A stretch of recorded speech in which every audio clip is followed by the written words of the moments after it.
மிகவும் danger root அது. எனவே அவருடைய எதிர்த்து நான் நினைக்கையில் இவங்க சாதிப்பார்கள் என்று. அவர் ஒரு நல்ல பாருங்க, இந்த சட்டத்தை இதுவரை யாருக்குமே தெரியலையே. ஒரு வருடம் 2 தேர்தல்கள் ஒத்திவைக்கப்படுகிறது நாமல் ஆணித்தரமாக சொல்லுவோம். அவர் இந்தியாவுக்கு அடங்க மாட்டார். அதை நாங்கள் மீண்டும் மீண்டும் சொல்லுவோம். இந்த மோடி மஸ்தானுக்கெல்லாம் ரணில் அடங்கக்கூடிய ஆள் அல்ல. அவர் அதில் ஆணித்தரமா நாங்கள் சொல்லுவோம். ரணிலை தவிர யாரும் அவருடன் உற்று நோக்கப்படவில்லை என்பதுதான் அது உண்மை. ஏன் இதே நம்முடைய மதிப்புக்குரிய சுமந்தர் அவர்கள் அதை உற்று நோக்கவில்லை தானே. இப்படி ஒரு இறுக்கம் வருகின்ற போது நாடாளுமன்றம், அதாவது ரணிலும் உச்ச நீதிமன்றம் மோதிக்குள்ள நிலைமை வரலாம். யார் எந்த கூத்தளிச்சாலும் நாமல் அதை மீண்டும் உறுதியாக சொல்லுவோம், ஒரு வருடத்துக்கு நாடாளுமன்றம். ரணிலுடன் இவர்கள் முட்டி மோதல் பண்ணினால் நிச்சயமா மொட்டு காட்சியை உண்டு இல்லைன்னு பண்ணி விடுவார். ரணிலிடம் இவர்கள் ஜெய்சங்கர் அதை பத்தி வாய் துறக்கவே கிடையாது. ரணிலிடம் அதை பத்தி சொல்லவும் மாட்டாது. அது ஒரு கோபம் வரும். அப்படி சொன்னா அவருக்கு நிச்சயமா கோபம் வரும். ஐசே நீங்க எங்கட அரசியலில் நகர்த்தப்படும் காய்கள், திரை மறைவில் நடக்கும் ரகசிய பீரங்கள், உலகத் தமிழர் அறிந்தேயாக வேண்டிய உண்மைகளை தேடி ஒரு உடறுப்பு.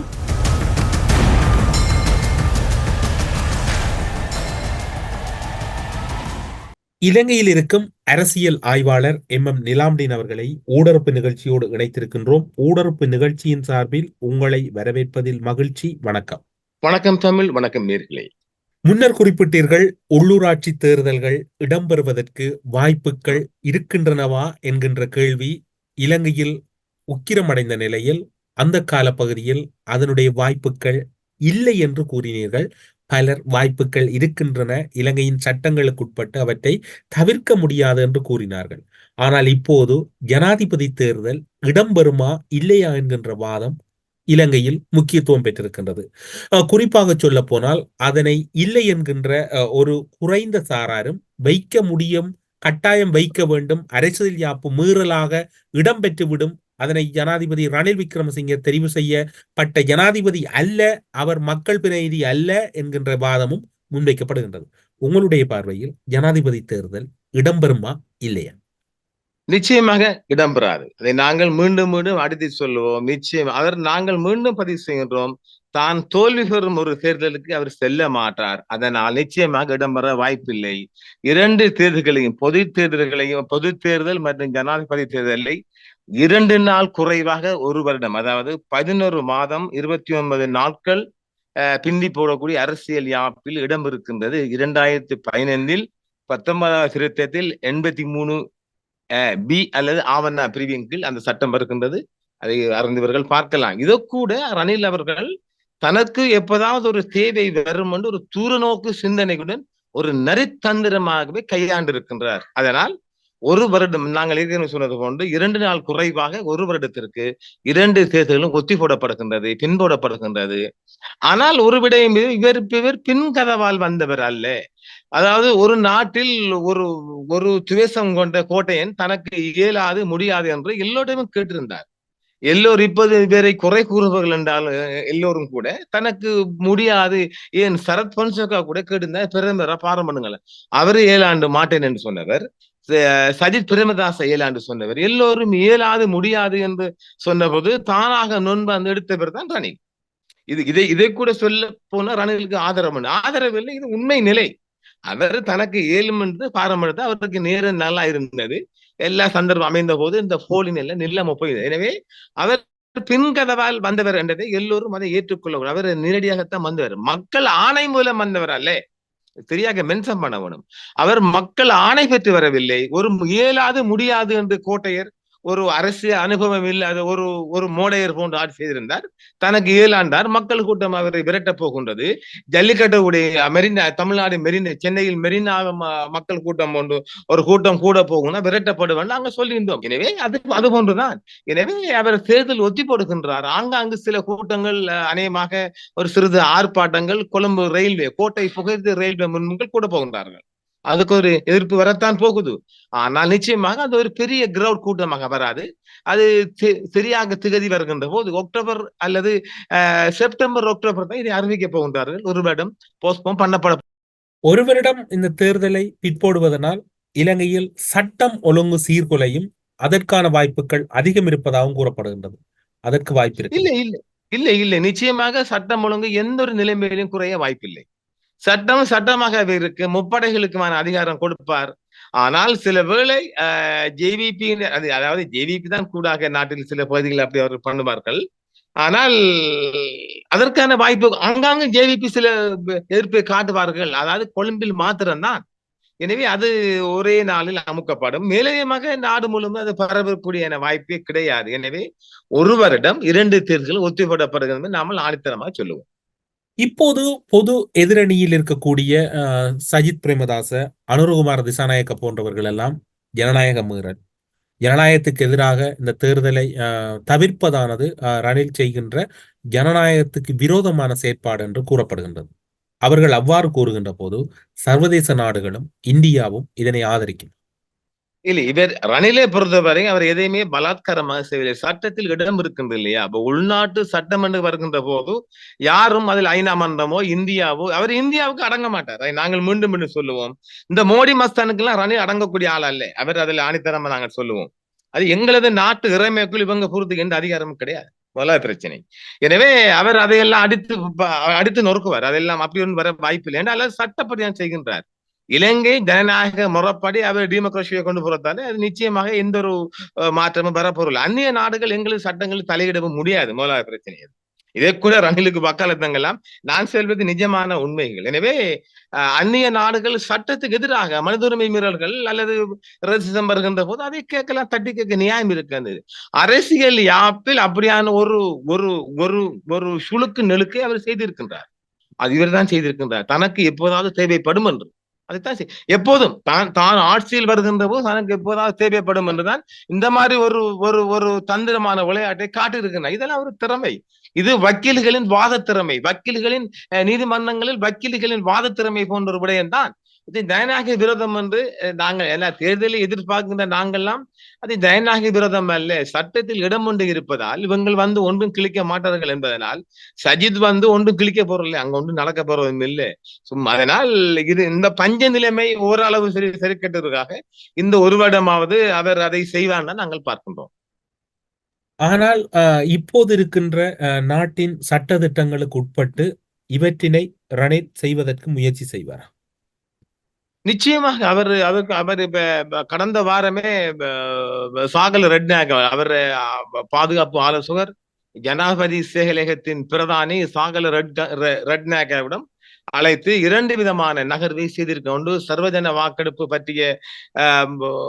பற்றிய நகர்வுகள், சட்டங்கள், திட்டங்கள், பாதகம் சாதக நிலைமையும் நாம் மீண்டும் ஒரு வருடம் இந்த தேர்தலை பின்ன போடுவதால் வருகின்ற சாதகம் பாதகம் சட்டம் எல்லாம் ஆராயும்படி கொடுத்திருக்கின்றார்.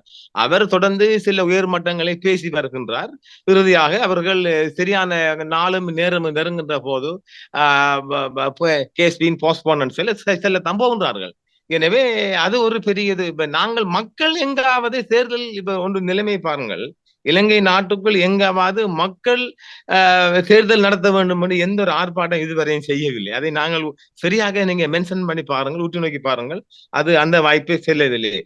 தேர்தல் தேவைப்படுவது சஜித் பிரேமதாசவுக்கும். நீங்கள் சஜித் பிரேமதாச எல்லோரையும் குறிப்பிடுகின்ற போது கடந்த நாடாளுமன்ற அமர்விலே திரு சுமந்திரன் அவர்கள் குறிப்பிட்டிருக்கின்றார், பதவி காலத்தை 5 வருடத்திலிருந்து 6 வருடமாக்கும் இந்த விவகாரம் அரசியலமைப்பின் 83 ஆவண்ணா பிரிவுடன் தொடர்பட்டது. அதனை 19வது திருத்தத்தின் போது நாம் மாற்ற முயலவில்லை. ஏனெனில் அதை செய்வதாயின் அதற்கு சர்வஜன வாக்கெடுப்பு அவசியம் என்பதால் அதை நாம் மாற்ற முயற்சிக்கவில்லை, அப்படியே விட்டுவிட்டோம் என்று சுமந்திரன் நாடாளுமன்றத்தில் குறிப்பிட்டதை உங்களிடம் கூறுகின்றேன். ஜனாதிபதி ரணில் விக்ரமசிங்க முன்னைய ஜனாதிபதி கோட்டாபய ராஜபக்சவின் 5 வருட பதவி காலத்தில் எஞ்சிய காலத்துக்கு மட்டுமே பதவி வகிக்க முடியும்.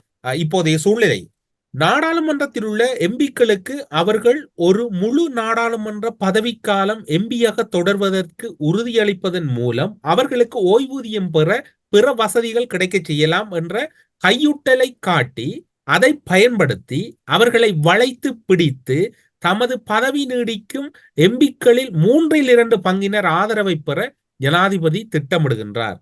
இதுதான் அவர் உயர் நீதிமன்றத்தின் முடிவை மீறி செயற்படலாம் என்று முன்கூட்டியே இப்போது கருத்து கூறியமைக்கு பிரதான காரணம். இது ஒரு மிக பாரதூரமான நிலைமை. இந்த நாடாளுமன்றத்தில் இப்போது புதிதாக உருவாகி இருக்கும் ஆபத்தான சூழல். சபாநாயகரே, இது குறித்து நீங்கள் மிக எச்சரிக்கையாக இருக்க வேண்டும். நாடாளுமன்றம் அரசியலமைப்புக்கு கட்டுப்பட்டு செயற்பட வேண்டும். ஜனாதிபதிக்கோ நீதித்துறைக்கோ அந்த விடயம் பிரதான பொறுப்பு அல்ல. இங்கு ஒரு மயக்கம் இருக்கின்றது. நாடாளுமன்றம் அரசியலமைப்புக்கு கட்டுப்பட்டு நடக்க வேண்டும். ஜனாதிபதிக்கோ நீதித்துறைக்கோ அந்த விடயம் பிரதானமானது அல்ல என்பதுதான் மயக்கமாக இருக்கின்றது. இல்லை இது இப்படி ஒரு, அதாவது இப்ப நாங்கள் நாங்கள் இந்த 83B கீழ் வருவது, ஆவண கீழ் வருவது 2/3 பெரும்பான்மை, 225 சபாநாயகர் வீட்டோ தேவையில்லை, 150 எம்பிக்கள், இப்ப 170 எம்பிக்கள் சைன் வைக்க போறாங்களே, அது நாடாளுமன்றத்துடன் போதுமான ஒரு வருடம். அதாவது நாங்கள் சொல்லுகின்ற இந்த 11 மாதமும் 29 நாட்களும் என்கின்ற சிஸ்டம் வரும்போதுதான் 150 எம்பிக்கள் நாடாளுமன்றத்தில் கையொப்பமிட்டால் ரகசிய வாக்கெடுப்பு செய்தால் போதுமான. இந்த மாதிரி ஒரு நிலைமை வருகின்ற ரகசிய வாக்கெடுப்பு தான் செய்வார்கள். ஏன், ரௌபாக்கி மணியும் போடும், ரிசார்ட் அணி ரகசிய வாக்களித்து விடுவார்கள். எனவே இது வந்துட்டு ஒரு சர்வஜன வாக்கெடுப்புக்கு போகாது. இப்படி ஒரு இறுக்கம் வருகின்ற போது நாடாளுமன்றம், அதாவது ரணிலும் உச்ச நீதிமன்றம் மோதிக்குள்ள நிலைமையும் வரலாம் நாட்டுக்குள். அவர் அதை திறமையாக சாதிப்பார். எனவே அது நிச்சயமாக சுமந்திரன் அவர்கள் சட்ட வல்லுநர் சொன்னாலும் கூட எங்கு ஒரு மோதல் உருவாக வாய்ப்பு வரும். எனவே நிச்சயமாக ரணில் அதிலையும் வெற்றி பெறுவார். நாடாளுமன்றமா உச்ச மன்றமா என்று வருகின்ற போது நாடாளுமன்றத்தான் முன்மொழிப்பார். நாடாளுமன்றம் கொடுக்கறதான உச்ச நீதிமன்றம் அமல்படுத்த வேண்டும். எனவே அந்த நிலைமை வருகின்ற அவருக்கு அதுக்கும் ஒரு வியாக்கியானம் ரணில் அது கொடுப்பார். எனவே அது ஒரு வருடம் யார் எந்த கூத்தளிச்சாலும் நாமல் அதை மீண்டும் உறுதியாக சொல்லுவோம், ஒரு வருடத்துக்கு நாடாளுமன்றம் ஒத்திப்படப்படும், ஜனாதிபதியில் ஒத்திப்படப்படும். அதனை இப்படி எடுத்துக்கொள்ள முடியுமா? ஜனாதிபதி தேர்தல் தொடர்பில் இறுதி முடிவுகள் எடுக்கப்பட்டு விட்டன, அதனை அறிவிப்பதில் தான் தாமதம் இருக்கின்றது. சூப்பர், நிச்சயம். அதான் பதில். நல்ல பதில். சூப்பர் நல்ல, அதான் உண்மை. அவர் அதெல்லாம் திட்டமிட்டு செஞ்சு போட்டு இப்ப எல்லாரும் குறிப்பிட்ட தேர்தல் நடக்கும். அது என்ன, அவர் ஆரம்ப விட்டு பார்த்தா ரங்கே பண்டார், அவருடைய ஜெனரல் செக்ரட்டரி UMB நினைக்கிறேன், அவர் தான் போட்டு பார்த்தார். எதிர்ப்பு மக்கள் எடுத்துட்டு வரலையே. இந்த கட்சி தலைவர்மார்களும் தான் எல்லோரும் அதெல்லாம் இந்த கொக்கரிக்கிற கூட்டம் எல்லாம் அடங்கும். அது அவங்களுக்கு இருட்டில் உரிய பங்களிப்பு செய்யப்பட்டால் அதெல்லாம் மறைஞ்சு போகும். அதெல்லாம் நம்ப தேவையில்லை. மக்கள் ஏமாற தேவையில்லை. மக்கள் அரசியல் தலைவரின் கருத்தை கேட்டு ஏமாற தேவையில்லை. நடக்கும் என்று கனவு காண தேவையில்லை. அநேகமாக செப்டம்பர் லாஸ்டில் அநேகமாக இந்த அறிவிப்பு வரும். நிச்சயமாக அது வேண்டுமென்றால் உச்ச நீதிமன்றத்தில் வழக்கு தாக்கலும் போகலாம். அதில் பிரபல்யம் மிக்க PC இந்த பிரசிடன்ட் கமிஷனர் எல்லாம் மோதுவார்கள். ஜனாதிபதி சட்டத்தை மோதுவார்கள். வழக்கொண்டு போனால் சுமந்திரன் ஒரு விடயத்தை குறிப்பிட்டிருக்கின்றார். சபாநாயகரே, இது குறித்து நீங்கள் மிக எச்சரிக்கையாக இருக்க வேண்டும். நாடாளுமன்றம் அரசியலமைப்புக்கு கட்டுப்பட்டு செயற்பட வேண்டும். ஜனாதிபதிக்கும் நீதித்துறைக்கும் அந்த விடயம் பிரதான பொறுப்பல்ல என்றால் நீதிமன்றம் இந்த விடயத்தை கேள்விக்கு உட்படுத்த முடியாது என்பதை அவர் சொல்லாமல் சொல்லி இருக்கின்றார். சரி, அதான் அரசியல் யாப்புக்கு உட்பட வேணும்னு அரசியல் யாப்பு தானே சொல்லுது. 5 வருஷத்துக்கு இன்னொரு 1 year கூட்டுகின்ற போது சர்வஜன வாக்கெடுப்புக்கு செல்ல தேவையில்லை. ஆனால் 5 வருடமும் அந்த 6 வருடமும் தாண்டி 6வது வருடம் ஒரு நாள் கால் வைக்கின்ற போது சர்வஜன வாக்கெடுப்புக்கு தேவைப்படும், உச்ச நீதிமன்றம் செல்ல வேண்டும். அதுக்கும் அவர் அந்த ஒரு வருடம் கழிந்தும் ஒரு பாரிய திட்டம் வைத்திருக்கின்றார். அதை நாம் இன்னொரு ஊடகத்தில் சொல்லுவோம். அதுக்கு நேர காலம் போதாது. அதற்கும் நாம் அழகாக தெளிவாக மக்களுக்கு தெளிவுபடுத்துவோம். அதாவது இவர் இங்க நீடிப்பு செய்யப்படுகிற ஒரு வருடம் தாண்டி இன்னும் ஒரு 5 ஆண்டுக்கான திட்டத்தை அவர் தயார் பண்ணி வச்சிருக்கிறார். அதையும் நாம் சொல்லுவோம், தெளிவாக சொல்லுவோம், உறுதியாக சொல்லுவோம். இப்போது இன்னும் ஒரு விடயத்தை பாருங்கள். 19ஆம் திருத்தச் சட்டம் திருத்தங்கள் செய்யப்படுகின்ற போது இவ்வாறான தவறு இருப்பதை அங்க இருக்கக்கூடியவர்கள் அறிந்திருக்கின்றார்கள். ஆனால் அது சர்வஜன வாக்கெடுப்புக்கு போக வேண்டும் என்பதால் அதனை தவித்திருக்கின்றார்கள். இன்று அதுவே அவர்களுக்கு பெரும் சிக்கலாக மாறி இருக்கின்றது அல்லவா? அவ்விடம் சரியாக யாரும் ரணிலை தவிர யாரும் அவ்விடம் உற்று நோக்கப்படவில்லை என்பதுதான் அது உண்மை. ஏன் இதே நம்முடைய மதிப்புக்குரிய சுமந்திரன் அவர்கள் அதை உற்று நோக்கவில்லை தானே? அப்படி பார்க்க போனால் அதை எல்லோரும் உற்று நோக்கவில்லை. அந்த இடத்துல எல்லோரும் அந்த சர்வஜன வாக்கெடுப்பு உச்ச நீதிமன்றம் பார்த்தார் கூட அந்த மயக்கத்தை ஒருத்தரும் அங்க அவ்விடத்துல பார்க்கலையே. சட்ட வல்லுநர் கூட பார்க்கலையே. அது ரணில் தெரிஞ்சுதானே அந்த மாதிரி ஒரு சுழுக்க நெழுக்க அவர் வச்சிருக்கின்றார். எந்தாவது நமக்கு தனக்கு தேவைப்படும் என்று வச்சிருந்தார். அப்ப வச்சிருந்தவர் இன்னும் இந்த 1 year கடந்து இன்னொரு 5 ஆண்டுக்கான ஒரு மிகப்பெரிய பாரிய திட்டம் அவர் வகுத்து வச்சிருக்கின்றார். ஆகையினால் இந்த தேர்தல்கள் இன்னும் ஒரு 5 ஆண்டுக்கு நடைபெறுமா என்ற கேள்விக்குறையும் நாம் இப்போது வைப்போம், இன்னும் ஒரு வருடம் கடந்து அல்லது ஒரு 9 மாதம் கடந்து நாம் இது பற்றிய இறைவன் நாடினால் நாம் ஒரு நேர்காணலை கொடுப்போம். இந்தியாவுடைய வெளிவிவகார அமைச்சர் ஜெய்சங்கர் அவர்கள் இலங்கைக்கான விஜயத்தினை மேற்கொண்டிருந்தார். கடந்த காலங்களில் மக்கள் விடுதலை முன்னணி இந்தியா நோக்கி சென்றிருந்தது. இலங்கை வருகின்ற போதெல்லாம் இலங்கை வருகின்ற சந்தர்ப்பத்தில் சந்தித்திருக்கின்றார் ஜெய்சங்கர். அதனை தாண்டி இந்திய தூதரகங்கள் பல சந்திப்புகளை அனுரகுமார திசாநாயக்கவோடு மேற்கொண்டிருந்தது. இம்முறை சந்திப்பில் அனுரகுமார பெரிய அளவில் முக்கியத்துவம் பெறவில்லை. என்ன காரணம்? பிந்திய கணிப்பீட்டின்படி அதாவது நாங்கள்லாம் ஏற்கனவே சொல்லியிருக்கின்றோம், ஜேவிபி ஒரு 62% மக்கள் செல்வாக்கு இருக்கின்றது. அது கிட்டத்தட்ட ஒரு 55 இறங்கி இருக்கின்றது. இப்ப போகின்ற போக்கை பார்த்தால் சஜித் முன்னணியில் வரலாம் என்ற ஒரு நிலைப்பாடு இருக்கின்றது. ஆனால் தேர்தல் ஒன்று நடைபெற போகின்றது என்று அறிந்தவுடன் அங்கிருந்து ஒரு சுமார் ஒரு 30-35 தலைகளை கலைக்கக்கூடிய வாய்ப்பு இருக்கின்றது. ஏற்கனவே டெல்லியில் அனுரகுமாரிடம் எல்லா வகையான திட்டங்களும் பேசப்பட்டிருக்கின்றது. இப்போது சஜித் அவர்களை டெல்லிக்கு அழைத்திருக்கின்றார்கள். ஓரளவு அவருக்கு ஒரு தேர்தல் ஒன்று வருமானால் அதுக்கான வெற்றியான வாய்ப்பாக பார்க்கின்றார்கள். எனவே களங்களும் நிலைமைகளும் மாறும். இப்ப நாளைக்கு இதே கேட்க போகின்றார்கள், என்னப்பா நீங்க தானே சொன்னீங்க ஜேவிபிஎல்லும் நாம யாருக்கும் எழுதி கொடுக்கல. நாங்கள் நடக்கின்ற நாட்டில் இருக்கின்ற நிலைமைகளை மிக அவதானிப்பாக நாங்கள் அதை ஆராய்ந்து அறிந்துதான் சொல்கின்றோம். அப்போதைய கலவரம் வேறு, இன்று நிலவரம் வேறு, நாளை மாறலாம்.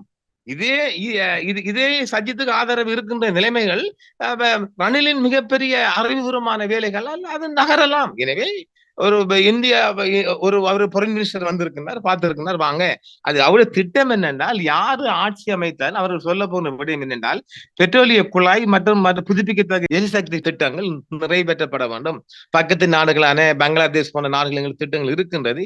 எனவே யார் ஆட்சிக்கு வந்தாலும் இந்த திட்டங்கள் கிடப்பில் போகப்படாமல், இப்ப ஈரானிய உமாவயா திட்டங்கள் அப்படி கிடப்பில் போடப்பட்டது கொண்டு போகாமல் தொடர்ந்து யார் ஆட்சி அமைத்தால் இந்த திட்டங்கள் நிறைவேற்றப்பட வேண்டும் என்றதை அவர் ஜெய்சங்கர் அவர்கள் அழகாக சொல்லி இருக்கின்ற. இதே நேரம் மற்ற எதிர்கட்சிகள் மாற்று கட்சிகளை சந்தித்து இந்த தேர்தலை கொஞ்சம் அந்த தேர்தல் கொஞ்சம் அந்த சொல்லுங்களேன், அந்த தேர்தல் நடத்த சொல்லுங்க இவற்றை கெஞ்சுறார்கள். இப்போது நீங்க சட்டத்தில் ஒரு இடம் இருக்கும் என்றால், இடம் இல்லை என்றால் நீங்க கெஞ்ச போறீங்க. நீங்க வந்து உச்ச நீதிமன்றம் போங்க, இவர் தேர்தலை நீடிக்கிறான்னு சொல்லி போங்க. ஏன் நீங்க ஜெய்சங்கரை பற்றி கெஞ்சுறீங்க? ஜெய்சங்கர் ரகசியமா பார்த்து பலர் முறைப்பாடு பண்ணிக்கிறாங்களே, இந்தியா கொஞ்சம் செல்லுங்க, இந்தியா சொன்னா கேட்பாரு. இந்தியாட சொல்லுக்கெல்லாம் இவர் அஞ்ச மாட்டாரு, அப்படியெல்லாம் இவர் மடிவடைஞ்சு போக மாட்டார். இவருக்கு ரணிலை பொறுத்த வரைக்கும் சட்டம் தன் கையில் இருக்குமானால் அவர் அதுல உறுதியாக தெளிவாக நிற்பார். எதிர்கட்சிகள் ஆளும் கட்சிகள் தொடர்பில் குறிப்பிட்டதால் கேட்கின்றேன். கட்சி தாவல்கள் கூட அதிகரிக்கலாம் என்றும் குறிப்பிட்டதனால் கேட்கின்றேன். கடந்த நாடாளுமன்ற அமர்வில் சரத் பொன்சேகா அவர்கள் சஜித் பிரேமதாஸ் அவர்களை பார்த்து மிகவும் கடுமையான சொற்பிரயோகங்களை பயன்படுத்தி இருந்தார். தான் நாடாளுமன்றத்தில் உரையாற்றுவதற்கு அனுமதி கேட்டால் கூட நீங்கள் என்னை ஆதரிப்பீர்கள் என்றால் மட்டும் உங்களுக்கு நேரம் ஒதுக்கலாம் என்றார். இவர் செய்கின்ற அத்தனை உதவி திட்டங்களும் இப்போது இருக்கக்கூடிய சூழ்நிலையில் இலங்கையில் இருக்கக்கூடிய சூதாட்டக்காரர்களால் அவருக்கு வழங்கப்படுகின்ற உதவிகள் மூலமே இப்போது அவருடைய அந்த வேலை திட்டங்களை, பாடசாலைகளுக்கான வேலை திட்டங்கள் எல்லாம் செய்கின்றார் என்று சரத் பொன்சேகா தன்னுடைய குற்றச்சாட்டுகளையும் கடுமையான வார்த்தை பிரயோகங்களை பயன்படுத்தி இருந்தார் சிங்கள மொழியில். அதன் பின்னர் இப்போது இன்னும் ஒரு செய்தி வெளியாகின்றது. முன்னாள் சுகாதார அமைச்சர் ராஜித சேனாரட்ன அவர்கள் விரைவில் ஜனாதிபதியுடன் இணைவதுடன் சுகாதார அமைச்சராகவும் பதவியேற்க இருக்கின்றார் என்று. அப்படியாயின் சஜித் அவர்களுடன் முன்னாள் இராணுவ அதிகாரிகள் மட்டும் மிஞ்சி அங்கிருக்கக்கூடிய அரசியல் பிரமுகர்கள் அனைவரும் அவர்கள் இருந்த பழைய இடம் நோக்கி நகர்ந்து விடுவார். நிச்சயமாக ராஜித இப்போது இல்லை, அவர் கிட்டத்தட்ட இவர் ஜனாதிபதியாக நேரம் இருந்து அவர்களுடைய பேச்சுவார்த்தை செய்யப்பட்டு உறுதி செய்யப்பட்டிருக்கின்றது. உண்மையாக சுகாதார அமைச்சரும் சரியான முறையில் இயங்குவதற்கு ஆள் இல்லை. ராஜித முன்னாள் டாக்டர் என்பதாக இயங்குவதற்கான வாய்ப்பு அவர் தொடர்ந்து இருக்கின்றார், ரணில் அணியெல்லாம் இருக்கின்றார். அவர் மூலமாகத்தான் மற்ற பேச்சுவார்த்தை நடந்தது. ஒரு கிட்டத்தட்ட ஒரு 30-35 தலைகள் உருளக்கூடிய வாய்ப்பு இருக்கின்றது. அங்கிருந்து இங்கு உருளக்கூடிய வாய்ப்பு இருக்கின்றது. அதே நேரம் ஆமிக்காரரை சரத் அவர்களை, பொன்சேகா அவர்களை நீங்கள் எங்களை விட்டு நீங்கி செல்லுமாறு, அவராக பதவிகளை போகுமாறு அழுத்தம் நேற்று மேல் கொடுக்கப்படுகின்றது. அநேகமாக நீங்கள் சொல்லுவது போன்று 2 பேரும் ஒரு நாள் முந்தி அல்லது பிந்தி ரணில் அணியில் சேர்வதற்கான மிக அதிகமான வாய்ப்பு இருக்கின்றது. இந்த தேர்தல் ஒரு வருடம் பிந்த போகும் என்று சொன்னால் இது அங்க எல்லோருக்கும் அங்க அச்சம் வந்துடும். ஆஹா, அடுத்த ஒரு 5 வருஷத்துக்கு தேர்தல் நடக்காதே, அதனால நம்ம ஆளுந்தரப்புக்கு போகணும், எல்லோரும் போய்விடுவார்கள். அந்த நிலைமையில 2 முஸ்லிம் தலைகளும் போக அதிகமான வாய்ப்பு இருக்கின்றது. முஸ்லிம் தலைகள் மட்டுமல்ல, தமிழ் கட்சியில் இருக்கின்ற மாற்று கட்சிகள், அதாவது தமிழரசு கட்சி இல்லாமல் இருக்கின்ற 2 பேரும் மிகப்பெரிய ஆதரவு, நான் பேர் சொல்ல விரும்பவில்லை, மிகப்பெரிய ஆதரவு கொடுப்பதற்கான பேச்சுவார்த்தை இறுதியாக முடிவு செய்ய, நான் போன ஒரு மாசத்துக்கு முன் சொல்லி இருக்கின்றேன், இறுதியாக முடிவு செய்யப்பட்டு விட்டது. எனவே அது நடப்பதற்கான வாய்ப்பு இருக்கின்றது. எனவே அவர் தன்னுடைய அணியை பலப்படுத்துவார், ரணில் பலப்படுத்துவார். அவர் இந்த 1 வருடம் தேர்தலை ஒத்தி போடப்பட்டால் அவர் மிக அதிகமான, நாங்கள் ஏற்கனவே சொல்லியிருந்தோம், மிக அதிகமான களத்தில் இறங்கி இருக்கிறார். அதற்கான பணிகள் அவருடைய ரெட் பேங்க் அவர்கள் ஊடாக மிக அதிகமான நகர்வுகள் செய்யப்படுகின்றது. அநேகமாக சாத்தியப்படும் நிலைமை இருக்கு. நாமல் ராஜபக்ச தரப்பிலும் குற்றச்சாட்டுகள் முன்வைக்கப்படுகின்றன. குறிப்பாக ரணிலுடைய அரசியல் நகர்வானது அவர்களுக்கும் பெரும் சிக்கலை ஏற்படுத்தியுள்ளதாக கூறப்படுகின்றது. அதிலும் குறிப்பாக இந்நிலையில் நாமல் ராஜபக்ச தரப்பிலான குற்றச்சாட்டுகளும் பல்வேறுபட்ட விடயங்களாக முன்வைக்கப்படுகின்றன. நடைபெற உள்ள ஜனாதிபதி தேர்தலில் ரணிலுக்கு ஆதரவு வழங்க வேண்டும் என பெரும்பான்மையின பொதுஜன பெரமுன முக்கியஸ்தர்கள் விரும்புகின்றார்கள், அழுத்தம் கொடுக்கின்றார்கள். தற்போதைய நெருக்கடி நிலைமையை புரிந்து கொண்ட முன்னாள் அமைச்சர் பெசில் ராஜபக்சவும் ரணிலுக்கு ஆதரவு என்று கூறுகின்றார். எனினும் இலங்கையின் அடுத்த ஜனாதிபதி என்னும் கனவில் காய் நகர்த்தல்களை மேற்கொள்ளும் நாமல் ராஜபக்ச பாரிய ஏமாற்றம் அடைந்துள்ளதாக கூறப்படுகின்றது. அவர் ரணில் விக்ரமசிங்கவை தொடர்ச்சியாக எதிர்க்கின்றார். நாமல் ராஜபக்ச, நீங்கள் மஹிந்த ராஜபக்ச அவர்களுடைய அரசியல் வாரிசான நாமலுடைய நிலைப்பாடை எப்படி பார்க்கிறீர்கள்? அது ஆரம்பத்திலே இவருக்கு ரணில் அவர்களை ஜனாதிபதியாக பாரம்படுத்த போது அவர்கள் ஒரு பேச்சுவார்த்தை நடந்தது. எஞ்சிய காலங்களுக்கு நீங்கள் ஜனாதிபதியாக இருந்து அதன் பிற்பாடு நாமலை அவர் உதவி பண்ண வேணும் என்று. இப்போது பல வகையான மொட்டு கட்சிக்கும் அதிபர் ரணில் அவர்களுக்கும் பல வகையான ஒரு முட்டை மோதல் நடைபெறுகின்றது. நேற்று முன்தினம் நினைக்கின்றேன், மைந்தர் கூட ஆவேசமாக பேசியிருக்கின்றார், 2 தேர்தல்களும் ஜனநாயக முறைப்படி நடத்தப்பட வேணும் என்று. அப்ப அங்க ஒரு முட்டி மோதல் வந்துட்டு, ரணிலுடன் இவர்கள் முட்டி மோதல் பண்ணினால் நிச்சயமா மொட்டு கட்சியை உண்டு இல்லைன்னு பண்ணி விடுவார். ரணிலிடம் இவர்கள் சரண்டர் அடைவார்கள். ஆனால் அவருடைய காலத்தை, அதாவது 5 வருடமோ 10 வருடம் முடித்து விட்டு நிச்சயமாக அவர் ஓரளவு அந்த குடும்ப உறவு இருப்பதால் நாமலுக்கு கொடுக்கதான வாய்ப்பு இருக்கும். ரணிலை முட்டி மோதி கொண்டு போனால் நிச்சயமாக அவர் நாமல் வராம அடிச்சு ஒழிச்சுட்டு தான் போவார். அதை நான் உறுதியா சொல்லுவேன். அது அடிச்சு ஒழிக்கப்பட வேண்டிய கட்சி தானே அது, மோட்டு கட்சி. எனவே அவர்கள் ரணிலிடம் சரண்டருக்கு போவார். அதாவது ஓரளவு அடுத்த அவருக்குரிய ஆதரவை அவர்கள் கொடுத்து அவரிடம் பணிந்து போவார்களானால் நிச்சயமாக ரணில் கொடுத்து அவர் அந்த சொன்ன வீட்டை காப்பாற்றுவார். அதை விட்டு போட்டு இவங்க அவருக்கு உண்டு இல்லைன்னு பண்ண போனாங்கன்னா அவர் மாறி அடிப்பார், மொட்டு கட்சியை உண்டு இல்லைன்னு பண்ணி விடுவார். நிச்சயமாக ஒருத்தர் அந்த கூடாரத்தில் அவர் மட்டும் தான் மிஞ்சுவாங்க. அதை சில போல பெசில் அவர்கள் கூட தண்டை எதிர்காலங்கிறது அடையாப்பா, அந்த 10 வருடம் முடிஞ்சாவது அதையாவது என்னை கொடுவாப்பான்னு சொல்லி அவர் கூட கேட்டு கெஞ்சி நிற்கிற நிலைமையும் வரும். எனவே ரணிலிடம் மோதி நான் நினைக்கவில்லை மொட்டு கட்சியை வெற்றி பெறாங்க. நீ ஊடகத்துல கண்ட மாதிரி எல்லாரும் பேசுறானே, அது ஊடக தாக்கல், அது பிரச்சனை இல்லை. ரணிலுடன் அவர்கள் ஓரளவு ஒரு கோஆபரேட் பண்ணுவார்கள். உங்களுடைய கருத்தின் அடிப்படையில் ஒட்டுமொத்தமாக இலங்கையில் இருக்கக்கூடிய நாடாளுமன்றத்தில் அங்கத்துவம் பெறக்கூடிய அனைத்து கட்சிகளுக்கும் ரணிலினுடைய நகர்வுகள் அல்லது ரணிலினுடைய தற்போதைய நிலைமைகள் ஒரு கலக்கத்தை அல்லது அச்சத்தை ஏற்படுத்தி இருக்கின்றன. ஆபத்தானவை, மிகவும் டேஞ்சர் ரூட் அது. எனவே அவருடைய எதிர்த்து நான் நினைக்கையில் இவங்களுக்கு சாதிப்பார்கள் என்று. அவர் ஒரு நல்ல பாருங்க, இந்த சட்டத்தை இதுவரை யாருக்குமே தெரியலையே. இந்த பேச்சே இவர் சஜித்திர அணிக்குள்ள மிகப்பெரிய சட்டவாதிகள் இருக்கிறாங்க. அது நீங்க படிச்சு பார்க்கலையா? உங்களோட தாய்மொழியில இல்லையா? உங்களோட சிங்களத்தை உங்களை படிச்சு கொள்ள முடியலையா? மிகப்பெரிய சட்ட வல்லுநர்கள். அப்ப யாருக்குமே தெரியாத பொயிண்ட் வச்சுக்கிறேன்டால் அவரை பொறுத்தவர் நாங்களே சொல்ல, அவர் யாருக்கு எங்க அடிக்கணும் ஒவ்வொருத்தரும் ஒரு காய் வச்சிருப்பார். எனவே இந்த நாமல் என்ற பேபி எல்லாம் அவர்கிட்ட இந்த செல்லா காசா போயிடும். அதெல்லாம் அடிச்சு நொறுக்கி விட்டுருவார். இருந்து பார்ப்போம். நாம இங்க யாருக்கும் ஆதரவு இல்லை. இந்த கள நிலவரத்தையும் களம் என்ன அமைய போகுதுன்னு நாங்கள் சொல்கின்றோம், ஒரு யதார்த்தமாக, ஒரு எதிர்குறலாக. இதை புரிஞ்சு சொல்லுங்க. அதை விட்டு போட்டு ரணில் கிட்ட எம்பெலப் வாங்கிட்டு அதெல்லாம் எங்க எம்பெலப் எல்லாம் அந்தால் பார்த்திருப்பானாக்கள், அதெல்லாம் அங்க ஜுஜிபியாக்கள். எனவே ஒரு கள நிலவரத்தை சரியாக எல்லோரும் புரிந்து கொள்ளுங்கள். ரணில் அடிக்கிற காய்கள் எல்லாம் தாக்கு பிடிக்க மாட்டாங்க, மிகப்பெரிய சுனாமி கொண்டு அடிப்பார். எனவே இந்த பேபி எல்லாம் சும்மா கூக்குகள், ஊடக கூக்குகள் சாதிக்க மாட்டாங்க. அவர் எல்லாத்துக்கும் அவர் தயார் நிலையில் சரக்கு வச்சிருப்பார். எனவே அது நடக்க போற காரியம் அல்ல. அவரிடம் இவங்க அடிபணிந்து போனாங்கன்னா வெல்லுவார்கள். மொட்டு கட்சி நீங்கள் பாருங்கள், இந்த 1 இயருக்குள்ள உண்டு இல்லைன்னு பண்ணுவார். அதே போன்று சஜித்தானி உண்டு இல்லைன்னு பண்ணினால் ஏனைய சிறிய கட்சி அவரை போய் தானா ஒட்டி கொள்ளுவார்கள், வந்து ஒட்டி கொள்ளுங்கன்னு சொல்லி. எனவே இது ஒரு பெரிய விடயம் அல்ல, இது ஒரு பெரிய இஷ்யூமே கிடையாது. அது எல்லோருக்கும் தெரியும். ஏன் இங்க உள்ள இலங்கையில் இருக்கின்ற ராஜதந்திரிக்கும் தெரியும், இங்க எங்களுடைய ஜூலியா அம்மாக்கும் வழங்கும். எனவே அவர்கிட்ட என்ன சொல்லுங்க பாருங்கள், ஒரு கொடுக்க கூடாத ஒரு ஒரு அது யாருக்கிட்ட கொடுக்க கூடாதுன்னு நினைச்சவங்க அவரை கையில் ஆட்சியை கொடுத்துட்டாங்க. இந்த ஆட்சி இவங்க எடுத்ததுதான். உங்களுடைய கருத்தின் அடிப்படையில் நடக்கக்கூடிய அனைத்தையும் கூறியிருக்கின்றீர்கள். அது கூட அல்லது குறைந்த அளவிலான என்ற கருத்துக்களை தாண்டி இவ்வாறான சூழ்நிலை தான் இலங்கையில் ஏற்படும் என்று ஒட்டுமொத்தத்தில் எடுத்துக்கொள்ள முடியும். நிச்சயமாக நாங்க இப்ப 9 மாதம் இதுல இருந்து ஒரு 9 மாதம் கடந்து அடுத்த, அதாவது இந்த 1 இயர் முடிய போகுது என்றால் மிக அருமையான ஒரு நாங்கள் அடுத்த திட்டம் அவர் ரணில் அடுத்த திட்டத்தை நாங்கள் 5 வருடம் வேறு என்ன செய்ய போகிறோம் என்பதை நாங்கள் சொல்ல போகின்றோம். அப்படியே அதனை இப்போது எங்களுடைய நேர்களும் ஆவலாக எதிர்பார்ப்பார்கள். இப்போது நீங்கள் கூறுவதை தவிர்க்கிறீர்களா? இல்ல, இப்ப நமக்கு அது இப்ப அந்த காட்சி தேவையில்லை. இப்ப நமக்கு தேவை இந்த 1 இயர் கட்டம். 1 இயர் முடிஞ்சால் இதே ஊடகத்தை நாமளே சொல்லுவோம், பறையடித்து சொல்லுவோம். அடுத்த 5 ஆண்டுக்கு என்ன செய்ய போறா, ஜனாதிபதி ஆட்சியா, பிரதமர் ஆட்சியா, இந்தியா போன்று ராஷ்டிராதிபதி ஆட்சி வரப்போகுதா, யாரு ஜனாதிபதி, செல்லாக்காசி ஜனாதிபதி, செல்லும் பிரதமர், அதிகாரம் கொண்ட பிரதமர், நமக்கு முந்தி சிறும ஆட்சியில் எப்படி பிரதமர் இருந்தார், அதையெல்லாம் நாங்கள் அடுத்து கருத்து சொல்லுவோம். அது இப்ப தேவையில்லை மக்களுக்கு. என்றால் இந்த 1 இயருக்குரிய திட்டத்தை நாம தொடர்ந்து வரும் நேர்காணல கொடுப்போம். அதன் பிற்பாடு அடுத்த 5 ஆண்டுக்கு நம்ம ஆளு என்ன பண்ண போறாருன்றதை அடுத்து சொல்லுவோம். அதுக்கு சொல்ல போறாங்க என்ன, ரணில் எம்பலப்பாய், ரணில் எம்பலப்பாய் நாங்க யாரையும் வாக்கு போட சொல்ல போறோமா? சே, நாங்க யாரையும் வாக்கு போட சொல்ல, நீங்க யாருக்காலும் வாக்கு போடுங்க. அப்போ நாட்டில் நடக்கக்கூடிய நிலவரத்தை அழகாக ஆணித்தரமாக புடம் போட்டு சொல்கின்றோம். நம்ம பட்டி ஓடிப்போம். இதைத்தான் நம்ம உறுதியாக சொல்லலாம்.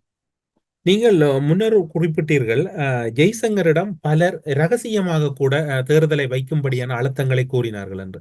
தமிழ் கட்சிகளும் சந்தித்திருந்தன. ஆனால் அவர்கள் தரப்பிலும் சில கருத்துக்கள் பரிமாறப்பட்டன. ரகசியமாக இந்த தேர்தலை வைக்கும்படி ஜெய்சங்கரிடம் கூறி அதனை ஜெய்சங்கர் கருத்தில் எடுத்து ஜெய்சங்கர் இப்போது இருக்கக்கூடிய ஜனாதிபதி ரணில் விக்ரமசிங்கவுக்கோ அல்லது இலங்கை அரசுக்கோ தேர்தலை கட்டாயம் வைக்க வேண்டும் என்று அழுத்தம் கொடுப்பதற்கான வாய்ப்புகள் ராஜதந்திர ஒழுங்கில் இருக்கின்றதா? கிடையவே கிடையாது. அதான் உறுதியா சொல்ல, இப்ப நாம வெளிப்படையா சொல்லலாம். இங்க ஊடகத்துல இந்த ஒரு முஸ்லீம் தலை கத்துது, நாங்களும் ஜனநாயக தேர்தல் அங்க ஒண்ணு எல்லாம் போய் இந்த மக்களை அதே மாதிரி தமிழ் தரப்பிலே அன்றைக்கு சொல்லாங்க, நாங்கள் ஜனநாயக முறைப்படி தேர்தல் வைக்கணும்னு. ஏலே அது நடக்காது. ஏலே நீங்க சும்மா மக்களை போட்டு ஏமாத்த வர்றீங்க, அது நடக்காது. இங்க நம்முடைய தமிழ் தரப்புல இருந்து 2 தலை சொல்லிச்சு, மத்த குரூப் எல்லாம் நாங்க விட மாட்டோம், ஜன இருப்போம், எதுக்குறெல்லாம் வெளியே தான். அங்க எல்லாமே தேனில ரணிலுக்கிட்ட இப்ப நாம போட்டி போட்டு சொல்ல போனாங்க, ரணிலுக்கிட்ட யாரு போய் என்ன வேலை முடிக்கல, யாரு ரகசியமா பேசல. இது சும்மா எல்லாருக்கும் வெளிப்படையா ஓப்பனா சொல்ல ஜெய்சங்கர் அதை பத்தி வாய் துறக்கவே கிடையாது. ரணிலிடம் அதை பத்தி சொல்லவும் மாட்டாது. அது கோபம் அப்படி சொன்னா அவருக்கு நிச்சயமா கோபம் வரும். ஐசே நீங்க எங்கட ரூல்ஸ்ல வந்து தலைகிறீங்களா அவர் கேட்பார் ஓப்பனா. அது டாக்டர் ஜெய்சங்கருக்கு தெரியும். என்றால் அவர் இங்கே அந்த செகண்ட் இருந்து நீண்ட காலம் இருந்தவர். ரணில்ல இப்ப நாங்களும் என்ன அவருக்கு மாமன் மேச்சானா, அவரை ஒவ்வொரு அணுகுமுறையும் நாங்க பாக்குறோம், வெளியிலிருந்து பாக்குறோம். அதனால எந்த ஒரு தூதுவரும் கூட இந்த தேர்தல் வைங்கன்னு சொல்ல மாட்டாங்க. அது ராஜதந்திரிக்கு அழகும் இல்லையே. ராஜதந்திரிகள் இங்க உள்ள மனித உரிமைகளை பத்தி அவங்க பேசலாம், கதைக்கலாம், தமிழ் தரப்பு ஏதாவது கொடுப்பான்னு சொல்ல மொழியும் அதை விட்டு போட்டு நீங்க தேர்தல் வைக்க கூடாது. அவருக்கு அதெல்லாம் நடக்கவே நடக்காது. நம்ம மக்களை ஏமாத்தது. நாங்க ஜெய்சங்கட பேச்சுவார்த்தை நாளை பாருங்க, ஒரு ஊடகம் சொல்லுவாங்க, நாங்கள் ஜெய்சங்கட பேசி இருக்கின்றோம், 13 கொடுக்குமாறு கேட்டிருக்கின்றோம், ஜனாதிபதி தேர்தலில் வைக்குமாறு கேட்டிருக்கின்றோம். அவ்வளவுட நெஞ்ச தொட்டு சொல்லட்டும், நீங்க சொன்னான்னு சொல்லி பார்க்கும். பொது தேர்தல் வந்தா ஒவ்வொருத்தனும் 5 கோடி 6 கோடி செலவழிக்கணுமே. அந்த லாபத்தை நான் ஒவ்வொருத்தனும் பார்ப்பானு. தேர்தல் நடக்காது. அடுத்த 5 ஆண்டுக்கும் தேர்தல் இல்லை. அதுக்குரிய வழக்கத்தை நான் புறவு கொடுப்போம். எனவே அதெல்லாம் போய் ரகசியமா சந்திச்சு எல்லாம் இந்தியா தன்னை நலங்கருதி வந்து போகுது. இந்தியா தன்னை நலங்கருதி காய் நகர்த்துது. யார் யாருக்கு நாங்க சொன்னது போன்று யார் யாருக்கு என்னென்ன விடயம் என்று சொல்ல போதே ஒழிய நிச்சயமாக இந்தியா ஒருபோதும் இந்த தேர்தலை வைப்பாண்டெல்லாம் ஒரு இறுக்கமாக ஒடுக்கமாக சொல்லாது. ஆனால் அவங்க உமாயா திட்டம் மாதிரி எங்க கிடப்புல போடாங்க, எங்க திட்டத்தை கொண்டு போங்க. அது சைனாக்கு அதாவது சைனா போன்று நாங்க மீண்டும் சொல்லுகின்றோம், இந்த ஆண்டுக்குள் ஒரு 3ஆம் உலக போர் வர மிக அதிக வாய்ப்பு இருக்குன்னு. அப்படி ஒரு வாய்ப்பு வருமானால் வடகிழக்கு அந்த கொண்டலத்தை இந்தியா அதைத்தான் கை நகர்த்துறாங்க. அவங்களோட கூட என்ன சொல்லுது, லண்டன்ல சொல்லுது, அமெரிக்கான்னு சொல்லுது, 3ஆம் உலக போர் வரும் என்று நாங்களும் சொல்ல அவங்களும் சொல்றாங்க, இந்திய தரப்புன்னு சொல்லுது. அதுக்காகத்தான் ஓடுறாங்க. நாளை இந்தியா ஒரு உலக போர் வருமா, ஒரு வேர்ல்ட் போர் வரும் என்று சொன்னால் வடகிழக்கு டக்குன்னு பறந்து வந்துடும். இந்தியன் போர்சஸ் வந்து பிடிச்சிருவான், அது பிடிச்சிருவான். சீனா அந்த பக்கம் நின்றுவான். இதைத்தான் பாக்குறாங்களே ஒழிய ஒருபோதும் அவங்க தமிழ் தரப்பு நிலங்கரை வரவில்லை, வரவும் மாட்டார்கள். பேக்காட்டிக்கிட்டு போங்க. சில வேளை காங்கிரஸ் ஆட்சி இந்திய கூட்டணி அமைந்தால் அதற்கான தமிழ் தரப்பு அதற்கான ஒரு வாய்ப்பு இருக்கின்றது. அதை நாங்கள் வேறொரு பாஷையில் வேறொரு இதில் நாங்கள் சொல்லுவோம். நாங்கள் கடந்த நேர்காணல் சொன்னோம் இந்த வடகிழக்கில் ஒரு ரெஃபரண்டம் பத்தி. ரெஃபரண்டம் பாருங்க, நாங்க இந்த முஸ்லிம் கூட்டங்களுக்கு ஒரு அச்சுறுத்தல் பண்றேன். தேவையில்லாமல் தமிழ் தரப்புடன் மோதுவது அவளுக்கு ஆபத்தானது.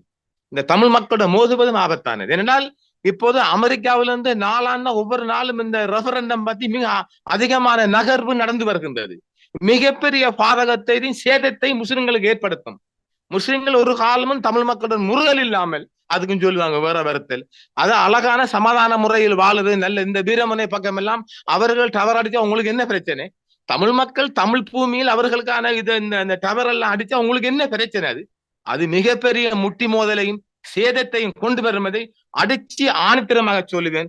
ஒரு காலமும் தமிழ் மக்களை இவங்கள் மோதாமல் அழகான ஒரு இஸ்லாமிய முறைப்படி வாழ்ந்திருக்க ஒரு சேதம். அதை விட்டுப்பட்டு சும்மா முருகலும் மோதல் மஞ்ச சிங்களத்தை நம்பி தமிழ் மக்களை கைவிடுகின்ற போது இந்த சேதமும் சேதாரங்களும் முஸ்லிம்களை அதிகரிக்கும் என்பதை ஆணித்தரமாக சொல்லுவேன். நாளைக்கு நீ கல்லறிய போறாங்க, நீங்க எரிஞ்சாலும் பரவாயில்ல, இந்த உண்மையை இந்த மக்கள் ஏற்றுக்கொள்ளும். ஊடரப்பு நிகழ்ச்சியில் இணைந்து கொண்டு எதிர்வரும் ஜனாதிபதி தேர்தலுக்கான சூழ்நிலைகளும் அதனுடைய சட்ட ஏற்பாடுகளும் சமூகங்களுக்கு இடையில் ஒற்றுமையும் எதிர்காலத்தின் சமூக ஒற்றுமையில் முக்கியத்துவம் பெறுகின்ற காரணிகளும் என்கின்ற பல்வேறுபட்ட தகவல்களை ஊடரப்பு நிகழ்ச்சியின் வாயிலாக பகிர்ந்து கொண்டமைக்கு சிறப்பு நன்றிகளோடு உங்களிடமிருந்து விடைபெற்றுக் கொள்கிறோம். நன்றி, வணக்கம். நன்றி தமிழ், நன்றி, வணக்கம்.